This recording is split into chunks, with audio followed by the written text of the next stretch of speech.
Hello friends, എല്ലാവർക്കും A ladies നോട്ട്പാഡിൻ്റെ പുതിയൊരു വീഡിയോയിലേക്ക് സ്വാഗതം. കിച്ചൺ ജോലികൾ ഇഷ്ടപ്പെടുന്നവരുണ്ടാകാം, ഇഷ്ടപ്പെടാത്തവരുണ്ടാകാം.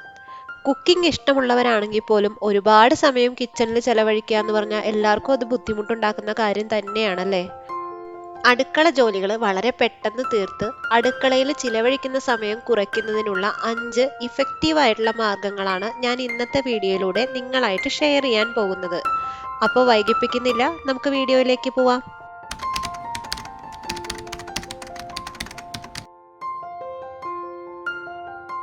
ഓരോ ആഴ്ചയും തുടങ്ങുന്നതിന് മുമ്പ് തന്നെ വീക്കെൻഡ്സിൽ നമുക്ക് ആ ആഴ്ച എന്തൊക്കെയാണ് ഉണ്ടാക്കേണ്ടതെന്നുള്ളത് നേരത്തെ എഴുതി വെക്കാം. അതിനാവശ്യമുള്ള പച്ചക്കറികളും അതുപോലെ ഗ്രോസറീസും നമുക്ക് നേരത്തെ തന്നെ മേടിച്ച് സ്റ്റോക്ക് ചെയ്ത് വെക്കാം. മീൽ പ്ലാനിങ്ങിനായിട്ട് ആദ്യം തന്നെ കാറ്റഗറൈസ് ചെയ്ത് നമുക്ക് ഐറ്റംസ് എഴുതി വെക്കാം. അതായത് നമ്മൾ ഡെയിലി ബ്രേക്ക്ഫാസ്റ്റ്, ലഞ്ച്, ഡിന്നർ, അതുപോലെ സ്നാക്സ്, ഇത്തരം കാര്യങ്ങൾക്ക് എന്തൊക്കെ ഐറ്റംസ് ആണ് നമ്മുടെ വീട്ടിൽ ഉണ്ടാക്കാറുള്ളത് എന്നുള്ളത് നമുക്ക് എഴുതി വെച്ചിട്ട് അതിൽ നിന്ന് നോക്കിയിട്ട് ഒരാഴ്ചത്തേക്ക് വേണ്ട ഐറ്റംസ് സെലക്ട് ചെയ്യാം. ഈ ലിസ്റ്റ് തയ്യാറാക്കുന്ന സമയത്ത് നമുക്ക് വീട്ടിലുള്ള മറ്റു കുടുംബാംഗങ്ങളോടും അന്വേഷിക്കാവുന്നതാണ്. അവർക്ക് ഇഷ്ടപ്പെട്ട മെനു നമ്മൾ ഉൾപ്പെടുത്താനായിട്ട് പ്രത്യേകം ശ്രദ്ധിക്കാം.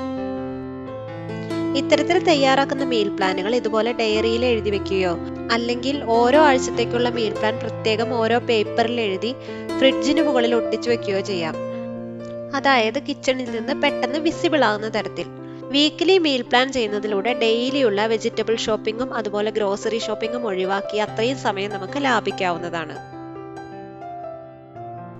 തയ്യാറാക്കിയ മീൽ പ്ലാനുകൾക്കനുസരിച്ച് മീൽ പ്രിപ്പറേഷൻ ചെയ്യുകയാണ് അടുത്ത പടി. ഭൂരിഭാഗം എല്ലാ കറികളിലും നമ്മൾ ഉപയോഗിക്കുന്ന ഐറ്റംസ് ആണ് ഉള്ളി, ഇഞ്ചി, വെളുത്തുള്ളി എല്ലാം. ഓരോ കറിയും വെക്കാൻ നേരത്ത് ഇതെല്ലാം എടുത്ത് ക്ലീൻ ചെയ്തെടുക്കാൻ തന്നെ ഒരുപാട് സമയം നഷ്ടപ്പെടാറില്ലേ. വീക്കെൻഡ്സിൽ വെറുതെ ഇരിക്കുന്ന സമയത്ത് നമുക്ക് ഇതെല്ലാം കുറച്ചധികം എടുത്ത് ക്ലീൻ ചെയ്ത് ഫ്രിഡ്ജിൽ സൂക്ഷിച്ചു വെച്ചാൽ കുക്കിങ്ങിന് നമുക്ക് ആവശ്യമുള്ള സമയത്ത് ഇത് പെട്ടെന്ന് തന്നെ എടുത്ത് ഉപയോഗിക്കാം. ഇതുപോലെ തന്നെ നമുക്ക് ഒരാഴ്ചത്തേക്ക് ദോശമാവ് റെഡിയാക്കി വെക്കാവുന്നതാണ്. ഒരാഴ്ചത്തെ ബ്രേക്ക്ഫാസ്റ്റ് മെനുവിലുള്ള ഇഡ്ഡലി, ദോശ, ഊത്തപ്പം, മസാല ദോശ, പണിയാരം, അങ്ങനെ ഒരുപാട് ഐറ്റംസ് നമുക്ക് ഇതുകൊണ്ട് തയ്യാറാക്കാം. പയർ വർഗ്ഗങ്ങളായിട്ടുള്ള ചെറുപയർ, കടല പോലെയുള്ള ഐറ്റംസ് വെള്ളത്തിൽ സോക്ക് ചെയ്യുന്നതും ഇതുപോലെ മീൽ പ്രിപ്പറേഷൻസിൽ പെടുന്ന കാര്യങ്ങളാണ്. വെജിറ്റബിൾ ഉപ്മാവ്, സേമിയ ഉപ്മാവ്, ന്യൂഡിൽസ് പോലെയുള്ള പല പ്രിപ്പറേഷൻസിനും നമ്മൾ ഉപയോഗിക്കുന്ന വെജിറ്റബിൾസ് ആണ് ക്യാരറ്റും ബീൻസും. ഇതും ഇതുപോലെ നമുക്ക് ക്ലീൻ ചെയ്ത് കട്ട് ചെയ്ത് ഫ്രിഡ്ജിൽ നമ്മൾ എയർ ടൈറ്റ് ആയിട്ടുള്ള കണ്ടെയ്നറുകളിൽ സ്റ്റോർ ചെയ്യുകയാണെന്നുണ്ടെങ്കിൽ കുക്കിംഗ് ടൈമിലുള്ള ചോപ്പിങ്ങും പീലിങ്ങും എല്ലാം ഒഴിവാക്കാം. ആ സമയം നമുക്ക് കിച്ചണിൽ ലാഭിക്കാവുന്നതാണ്.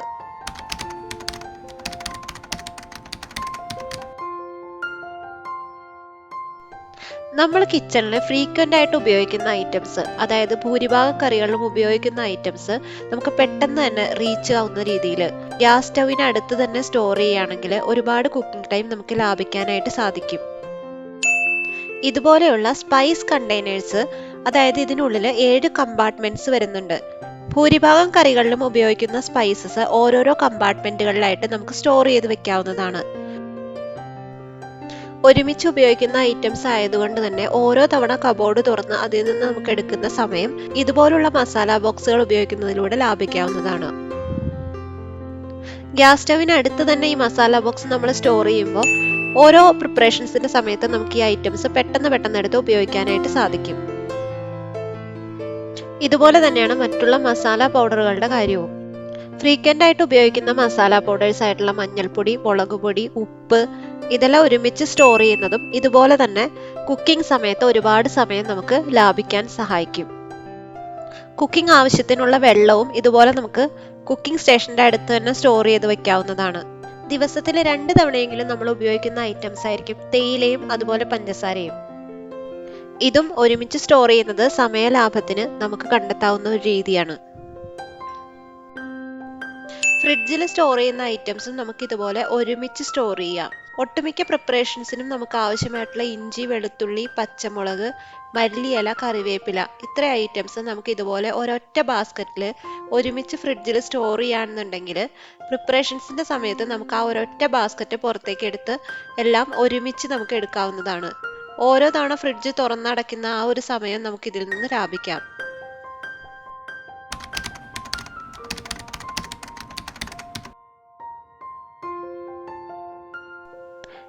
മീൽ പ്ലാനിംഗ് നടത്തുന്ന സമയത്ത് നമുക്ക് കൂടുതലായിട്ട് വൺ പോട്ട് മീൽസും അതുപോലെ ഈസി റെസിപ്പീസും ഇൻക്ലൂഡ് ചെയ്യാനായിട്ട് ശ്രമിക്കാം. വൺ പോട്ട് മീൽസ് ആയിട്ടുള്ള കുക്കർ പുലാവ്, അതുപോലെ ദാൽ റൈസ്, ഇത്തരം ഐറ്റംസിൻ്റെ എല്ലാം ഗുണം എന്താണെന്ന് വെച്ച് കഴിഞ്ഞാൽ ഇത് പെട്ടെന്ന് റെഡി ആവുകയും ചെയ്യും. അത് മാത്രമല്ല, പ്രത്യേകിച്ച് ഒരുപാട് കറികൾ നമുക്കിതിന് ആവശ്യമില്ല കഴിക്കാനായിട്ട്. മാത്രമല്ല, ഇത് ഒരുപാട് ഹെൽത്തിയുമാണ്. ഒരുപാട് പാത്രങ്ങളുടെ ആവശ്യം വരാത്തത് കൊണ്ട് തന്നെ ക്ലീനിങ്ങും എളുപ്പമാണ്. ഒരുപാട് പാത്രങ്ങൾ സെപ്പറേറ്റ് ആയിട്ട് കഴുകേണ്ട ആവശ്യം വരുന്നില്ല. സ്പെഷ്യൽ ഒക്കേഷൻസിൽ പോലും നമുക്ക് വൺ പോട്ട് മീൽസ് ഓപ്റ്റ് ചെയ്യാവുന്നതാണ്. കുക്കറിൽ പ്രിപ്പയർ ചെയ്യാൻ പറ്റുന്ന ഒത്തിരി ബിരിയാണി വെറൈറ്റീസ് ഉണ്ട്. നോൺ വെജിറ്റേറിയൻസിന് ചിക്കൻ, മട്ടൺ അങ്ങനെ പല വിധത്തിൽ നമുക്ക് കുക്കർ ബിരിയാണി പ്രിപ്പയർ ചെയ്യാം. അതുപോലെ തന്നെ വെജിറ്റേറിയൻസിന് വെജിറ്റബിൾ ബിരിയാണി, പനീർ ബിരിയാണി, മഷ്റൂം ബിരിയാണി അങ്ങനെ വെറൈറ്റീസ് വേറെ. ലഞ്ച് ബോക്സ് പാക്കിങ്ങിലും ഇത്തരത്തിലുള്ള വൺ പോട്ട് മീലുകൾ റെഡിയാക്കുന്നത് സമയലാഭത്തിന് വളരെയധികം ഹെൽപ്ഫുൾ ആണ്. ഓൾറെഡി ഞാൻ ചാനലിൽ കുക്കർ പുലാവും അതുപോലെ തന്നെ ദാൽ റൈസ് റെസിപ്പീസും ഷെയർ ചെയ്തിട്ടുണ്ട്. കണ്ടിട്ടില്ലെങ്കിൽ ഒന്ന് കണ്ടു നോക്കണേ.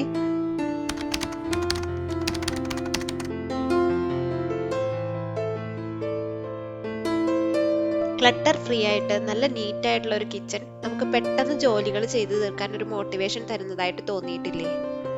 എല്ലാവർക്കും ഒരുപാട് വലിപ്പത്തിലുള്ള കൗണ്ടർ ടോപ്പ് ഒന്നും ഉണ്ടായെന്ന് വരില്ല. പക്ഷെ ആ കൗണ്ടർ ടോപ്പ് നമ്മൾ എങ്ങനെയാണ് ഓർഗനൈസ് ചെയ്തിരിക്കുന്നത് എന്നുള്ളത് നമ്മുടെ ജോലിയെ ബാധിക്കുന്ന ഒരു കാര്യം തന്നെയാണ്.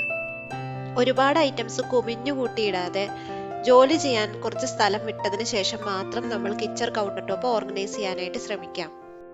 രാവിലെ എഴുന്നേറ്റ് നമ്മൾ കിച്ചണിലേക്ക് വരുമ്പോൾ നല്ല വൃത്തിയുള്ള ഒരു അടുക്കളയിലേക്ക് എഴുന്നേറ്റ് വരാനാണ് സാധിക്കുന്നതെന്നുണ്ടെങ്കിൽ അന്നത്തെ ദിവസം നമുക്ക് കൂടുതൽ സന്തോഷം ഉണ്ടാവാറുണ്ട്. ഇത് പക്ഷെ എല്ലാവർക്കും പോസിബിൾ ആയിക്കൊള്ളണം എന്നില്ല. മറ്റ് പല റെസ്പോൺസിബിലിറ്റീസിന് ഇടയിലൂടെ ആയിരിക്കും നമ്മൾ കിച്ചൺ വർക്കിനായിട്ട് സമയം കണ്ടെത്തുന്നത്. രാത്രി സമയത്തെ കിച്ചൺ ക്ലീനിങ് എളുപ്പമാക്കാനായിട്ട് ഏറ്റവും നല്ല വഴി ഓരോ പ്രിപ്പറേഷൻസ് കഴിയുമ്പോഴും ഒന്ന് ഓടിച്ച് കിച്ചൺ ക്ലീൻ ചെയ്യുന്നത് തന്നെയാണ്. സ്പില്ലേജസ് എല്ലാം അപ്പപ്പോൾ ക്ലീൻ ചെയ്ത് പോവുകയാണെങ്കിൽ രാത്രിയിലത്തെ ക്ലീനിങ് വളരെ എളുപ്പമായിരിക്കും.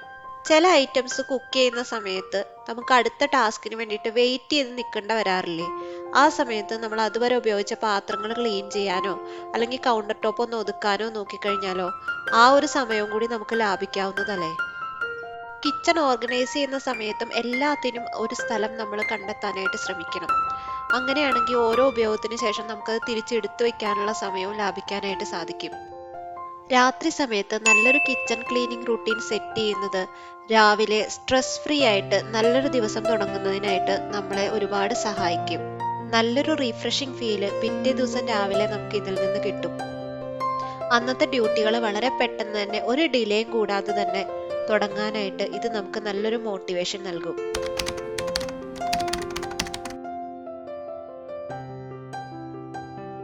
കൃത്യമായ ഒരു ഡെയിലി റൂട്ടീൻ സെറ്റ് ചെയ്യുന്നതും അത് ഫോളോ ചെയ്യുന്നതും നമ്മുടെ സ്ട്രെസ് കുറയ്ക്കുന്നത് വഴി മെന്റൽ ഹെൽത്തിനെ ഇംപ്രൂവ് ചെയ്യാനായിട്ട് സഹായിക്കുന്ന ഒന്നാണ്. ഓരോ കാര്യങ്ങൾ ചെയ്തു തീർക്കുന്നതിനായിട്ട് ഓരോ സമയം നമുക്ക് സെറ്റ് ചെയ്യാം. അതുപോലെ തന്നെ അത് ഫോളോ ചെയ്യുന്നതിലൂടെ റിലാക്സ് ചെയ്യാൻ കൂടുതൽ സമയം നമുക്ക് കിട്ടും. ഉറങ്ങാനായിട്ട് കൃത്യമായൊരു സമയം നിശ്ചയിക്കാം. നമ്മൾ ഉറങ്ങുന്ന സമയം മാത്രമല്ല, ഉറങ്ങുന്ന സമയത്ത് നമ്മൾ ഫോളോ ചെയ്യുന്ന ഒരു ബെഡ് ടൈം റൂട്ടീൻ ഉണ്ടല്ലോ, അതും നമ്മുടെ മെന്റൽ ഹെൽത്തിനെ ബാധിക്കുന്ന കാര്യങ്ങളാണ്. ഒരുപാട് സമയം മൊബൈലിൽ നോക്കിക്കിടന്ന് ഉറങ്ങാൻ വൈകി, രാവിലെ എഴുന്നേക്കാൻ വൈകി, അതുപോലെ രാവിലെ എഴുന്നേറ്റ് കിച്ചണിലെത്തുമ്പോൾ ബ്രേക്ക്ഫാസ്റ്റിന്റെ സമയം കഴിഞ്ഞു പോയിരിക്കാം. പിന്നെ അന്നത്തെ ദിവസം സമയത്തിനനുസരിച്ച് കാര്യങ്ങൾ നീക്കാനുള്ള ഒരു നെട്ടോട്ടമായിരിക്കും. അതുകൊണ്ട് തന്നെ രാത്രി എത്ര നന്നായിട്ട് ഉറങ്ങുന്നു എന്നുള്ളത് പിറ്റേ ദിവസം നമ്മുടെ ഡെയിലി ആക്ടിവിറ്റീസിനെ ബാധിക്കും. എല്ലാത്തിനും കൃത്യമായ ഒരു സമയം നമുക്ക് നിശ്ചയിക്കാം. അതുപോലെ തന്നെയാണ് കിച്ചണിലെ കാര്യങ്ങളും. ദിവസവും മുടങ്ങാതെ കിച്ചണിൽ ചെയ്യുന്ന ചില കാര്യങ്ങളില്ലേ, അതിന് നമുക്കൊരു ഓർഡർ വരുത്താം. ഉദാഹരണത്തിന്, രാവിലെ എഴുന്നേറ്റ് കിച്ചണിലേക്ക് വരുന്ന വഴി പാല് തിളപ്പിക്കാൻ വെക്കുന്ന സമയം കൊണ്ട് തലേ ദിവസം രാത്രി കഴുകി വെച്ചിരിക്കുന്ന പാത്രങ്ങളൊക്കെ തിരിച്ച് ക്യാബിൻസിലേക്ക് എടുത്തു വെക്കാം. അതിനടുത്തതായി ബ്രേക്ക്ഫാസ്റ്റ് പ്രിപ്പറേഷൻസ് തുടങ്ങാം. ഇതുപോലെ ഒന്നിനു പുറകെ ഒന്നായിട്ട് ഓരോ ജോലികളും നമുക്ക് നിശ്ചയിക്കാം. നമ്മുടെ ലൈഫ് സ്റ്റൈലിനനുസരിച്ച് നമുക്കിതിൽ മാറ്റങ്ങൾ വരുത്താവുന്നതാണ്. ഇങ്ങനെ നമ്മൾ ചെയ്യുന്നതിലൂടെ രാവിലെ കിച്ചണിൽ എത്തിയതിനു ശേഷം ഇനി എന്താണ് ചെയ്യേണ്ടതെന്ന് ആലോചിച്ച് സമയം കളയേണ്ടി വരില്ല. നിശ്ചയിക്കുന്ന അതേ സമയത്ത് ജോലികൾ ചെയ്ത് കഴിഞ്ഞുകൊള്ളണമെന്നില്ല. പക്ഷെ ഇത് നമുക്ക് സ്വയം ഒരു മോട്ടിവേഷൻ നൽകാൻ വേണ്ടിയിട്ടാണ്. ബ്രേക്ക്ഫാസ്റ്റ് പ്രിപ്പറേഷനും അതുപോലെ ലഞ്ച് പ്രിപ്പറേഷനും കിച്ചൺ ക്ലീനിങ്ങിനും എല്ലാം കൃത്യമായ ഒരു സമയം. ഇങ്ങനെ ചെയ്യുന്നതിലൂടെ കിച്ചണിൽ നമ്മൾ സ്പെൻഡ് ചെയ്യുന്ന സമയത്തിന് ഒരു കൺട്രോൾ വരും. അത് നമ്മുടെ കയ്യിൽ തന്നെയാണ്. നമുക്ക് നമ്മുടെ ആവശ്യങ്ങൾക്കനുസരിച്ച് അതിൽ മാറ്റങ്ങൾ വരുത്താം. ഇങ്ങനെ കിച്ചൺ ജോലികൾക്ക് കൃത്യമായ ഒരു സമയം നിശ്ചയിക്കുന്നതിലൂടെ നമുക്ക് മറ്റുള്ള വിനോദങ്ങൾക്കും അതുപോലെ കുട്ടികൾക്കൊപ്പം സമയം ചെലവഴിക്കാനും നമ്മുടെ ഹോബീസ് പെർസ്യൂ ചെയ്യാനും എല്ലാം ഒരുപാട് സമയം കിട്ടുന്നതായിട്ട് കാണാം. അതുകൊണ്ട് മറ്റു ജോലികൾക്ക് നമ്മൾ സമയം നിശ്ചയിക്കുന്നത് പോലെ തന്നെ കിച്ചണിൽ നമ്മൾ എത്ര സമയം ചെലവഴിക്കണം എന്നുള്ളത് നമുക്ക് നിശ്ചയിക്കാം. ദിവസേന കിച്ചണിൽ ചെലവഴിക്കുന്ന സമയം കുറയ്ക്കാനുള്ള 5 ഇഫക്റ്റീവ് ആയിട്ടുള്ള മാർഗങ്ങളാണ് ഇന്ന് ഞാൻ നിങ്ങളായിട്ട് ഷെയർ ചെയ്തത്. നിങ്ങൾക്കിത് ഒരുപാട് ഹെൽപ്ഫുൾ ആയെന്ന് ഞാൻ വിശ്വസിക്കുകയാണ്. കൂടുതൽ വീഡിയോസ് കാണാനായിട്ട് ചാനൽ സബ്സ്ക്രൈബ് ചെയ്തിട്ട് അടുത്ത് കാണുന്ന ബെല്ലൈക്കണിൽ ഒന്ന് ക്ലിക്ക് ചെയ്തേക്കാം. അപ്പോൾ നല്ലൊരു അടിപൊളി വീഡിയോ ആയിട്ട് ലേഡീസ് നോട്ട്പാഡിൻ്റെ പുതിയൊരു വീഡിയോയിലൂടെ നമുക്ക് വീണ്ടും കാണാം.